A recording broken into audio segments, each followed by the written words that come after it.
अब मखसूस नशिस्तों की बात और इसी तरमीम के दरमियान में एक मरतबा फिर रिमाइंडर दिया गया इलेक्शन कमीशन को मखसूस नशिस्तों के फ़ैसले के हवाले से जो सुप्रीम कोर्ट की मेजॉरिटी ने दिया था।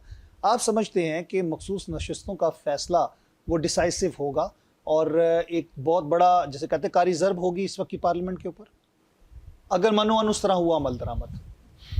देखें जी, ये जो जज हैं ना, मंसूर अली शाह साहब हैं और ये बाकी जजेस हैं, ये एडवेंचरस नहीं है। ये लोग जो हैं दे आर वेरी जज, इनका वो नहीं है। तो ये हुकूमत खौफज़दा इनसे ज़्यादा है या हुकूमत को डरा ज़्यादा दिया गया है, ऐसी कोई बात है नहीं। हाँ, ये लोग अपनी पोजीशन पे कंप्रोमाइज़ भी नहीं करेंगे और ये लोग ज़रूर इंसिस्ट करेंगे कि जो अदालत की एक वक़ार है, अहकामात हैं, उनको मानना करना वो बड़ा इंपॉर्टेंट है और उसके मुताबिक आगे चला जाए, बट ये एडवेंचर नहीं करेंगे।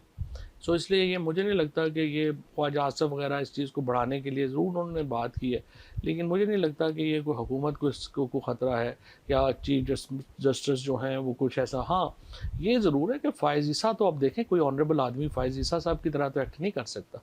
सिकंदर सुल्तान राजा साहब और जो मेंबर्स हैं इलेक्शन कमीशन के, देखें इन्होंने तो आर्टिकल 6 का केस भुगतना है, ये अभी भुगतते हैं, ये साल बाद भुगत लें। इनको तो बाकियों को, हमारे यहाँ ज़ाहिर है इस्टेब्लिशमेंट तो तगड़ी है, उसके तो कुछ नहीं होता। ये जो सिविलियन साइड है जिन्होंने इस तरह से किया है, इनके ऊपर तो केसेस तो चलने हैं ना। What will the future of amendments या जितनी भी लॉ लेजिस्लेशन की जाएगी और उसमें जब मखसूस नशिस्तों का फैसला लेट्स सपोज कि अगर रिवर्स यानी कि जिस तरह उसमें सीट्स वापस लेके पीटीआई को दे दी जाती हैं, तो उन कवानीन की क्या हैसियत होगी, तरमीम की क्या हैसियत होगी जो बनाई जाएंगी? देखिए अभी तो इवन सेनेट के अंदर भी आपकी फॉर्मेशन चेंज होगी, वो चीज़ें ज़ाहिर है कि वो भी चेंज हो सकती है। फ़िलहाल तो जो आइनी तरमीम है उसमें मुझे नहीं लगता कि अब ये आइनी तरमीम हो सकेगी, क्योंकि ये अभी भी जा रहे हैं। अभी मोहसिन नकवी आज भी मिले हैं मौलाना से, और भी लोग ज़ोर लगा रहे हैं, चीज़ें हो रही हैं। बट मेरा अपना ज़ाती ख्याल यही है कि ये तकरीबन अब नामुमकिन है कि ये जो इक़दामात हैं अब, क्योंकि लॉयर्स और जजेस के हाथ में है मामला, पॉलिटिशियंस के हाथ में नहीं रह गया। लॉयर्स ने और जजेस ने फैसला इसको देखना है कि वो अपने आप को बचा, क्योंकि देखें ना, लॉयर्स की तो प्रैक्टिस ही ख़त्म हो गई।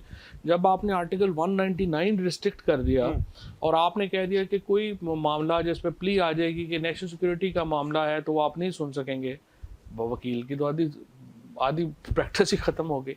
फिर जो मैकेनिज़्म आपने बनाया है कि जी हर साल हम एवेल्यूएट करेंगे, सोर्स रिपोर्ट के ऊपर जो जज है उसको घर भेजा जा सकेगा, ट्रांसफर किया जा सकता है, ट्रांसफर किया जा सकेगा। तो हाई कोर्ट के जज में और एसएचओ में फ़र्क क्या रह गया? फिर आपने एसएचओ तो फिर भी सूबे से बाहर और अपने डिवीजन से बाहर ट्रांसफर नहीं हो सकता। ये तो कह रहे हैं हम सूबे से बाहर आपको भेज देंगे। इस्लामाबाद हाई कोर्ट के जजेस को थ्रेट कर रहे हैं ना कि हम आपको बलूचिस्तान भेज देंगे। और ये अगर इस तरह से आएगा तो कौन ऑनरेबल आदमी जो है वो जज बनेगा? तारीख ये कहती है फवाद साहब कि जो कानून बनाए जाते हैं दूसरों के लिए या उनको फंसाने के लिए, चाहे आपकी हुकूमत थी या माजी में हुकूमतें रही, पीका ऑर्डिनेंस की बात की गई, वो गले उन्हीं के पड़ता है।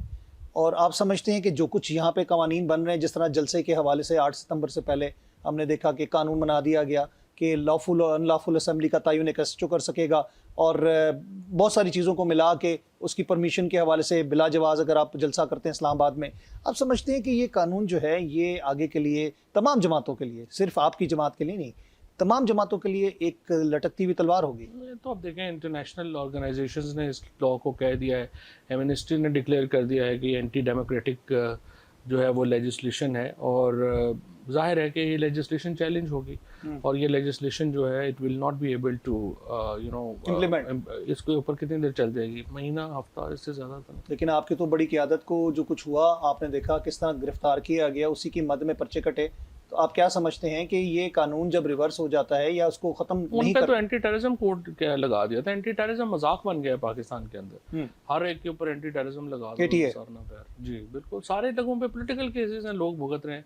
असल टेररिस्टों से तो डर रहे हैं, असल टेररिस्टों की तरफ तो मुंह करते ही डरते हैं। इस्लामाबाद के अंदर जो लोग बैठे हुए हैं, चीफ जस्टिस पाकिस्तान के सर के ऊपर यहाँ पे आके जो है वो लगा दी गई, बाउंटी लगा दी गई 10 करोड़ रुपए। वो लोग आए, इन्होंने यहाँ पे चीफ जस्टिस को गालियाँ निकाली, उसके चैम्बर में गए, फैसला चेंज करवाया, उसके बाद साहब वापस चले गए। अल्लाह खैर चला, ये तो ये मुल्क है। वो जो 3 दिन होता रहा, आप कहते हैं कि वहाँ पे ये सारा इज्तिमा जो था वो इसी मामले के लिए था, जो कि खामोशी से निपटा दिया गया। लेकिन फवाद साहब, एक बात ये आती है कि आज जिस तरह आरिफ अलवी साहब या फजलुर रहमान साहब की मुलाकात, एक बड़ा अहम मैसेज खान साहब का भी पहुंचाया गया, आप समझते हैं कि राब्ते जारी रहना आपस में भी, क्योंकि पहले तो इख्तलाफात थे, सियासी इख्तलाफात कभी भी मेरे ख्याल से ख़त्म हो सकते हैं, आप समझते हैं कि ये फ़ायदेमंद होंगे? आपने इस्टेब्लिशमेंट के हवाले से भी कहा था कि खान साहब को अपने राब्ते ख़त्म नहीं करने चाहिए थे।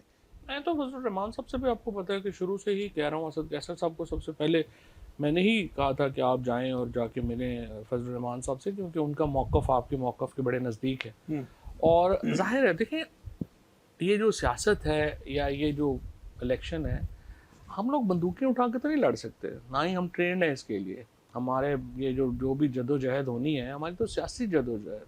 जब हम कहते हैं कि हमने आज़ादी भी लेनी है, तो हमने आज़ादी का मतलब ये तो नहीं हमने तोपे लेके जो है वो कोई मारगला के पहाड़ों पे चढ़ जाना है। हम तो सिस्टम के अंदर रह के जो है वो लड़ाई करेंगे, और उसके लिए ज़ाहिर है कि आप अपने दरवाजे खुले रखते हैं, बातचीत होती है, पॉइंट ऑफ व्यूज़ के ऊपर जो है वो आप बात करते हैं, और बातचीत ऐसे ही होती है कि आप ये फ़ैसला करते हैं कि आपने कैसे उसको आगे बढ़ाना है, कैसे लेके जाना है। मेरा ये ख्याल है कि एक मुस्बत बात है और इसको ही आगे जो है वो बढ़ाने की ज़रूरत है। लेकिन इस्टेब्लिशमेंट के साथ राब्तों की 22 तारीख की हवाले से जो बात की जाती है, गुज़श्ता माह के जब जलसा मनसूख किया गया था इस्लामाबाद वाला, जी। उसमें राब्ते हुए सुबह 7:30 बजे, सबको मालूम है, ये ओपन सीक्रेट है कि राब्ता किसने करवाया, इमरान खान से मुलाकात किसने करवाई, आज़म सवाती साहब और बैरिस्टर गौर साहब क्यों गए, किसके कहने पे गए, किसका फ़ोन आया। अब आपने अलीवन गंडापुर की भी बात सुनी होगी। आप समझते हैं कि वो 8 सितंबर वाले मामले पर वो राब्ते भी ख़त्म हो गए या अभी भी राब्ते हैं? मेरा ख्याल है कि राब्ते दरमियान में तो ख़त्म हुए हैं, लेकिन ये राब्ते होते रहते हैं, होते जाते रहते हैं। बातें जो है मौका महल के हिसाब से, मौका महल के हिसाब से कुछ ऊपर नीचे बातें जो हैं वो होती तो रहती हैं। अब देखते हैं, अभी मैच्योर भी कोई इसकी कोई अमली सूरत सामने नहीं आई है। अमली सूरत सामने आती है तो फिर देखते हैं।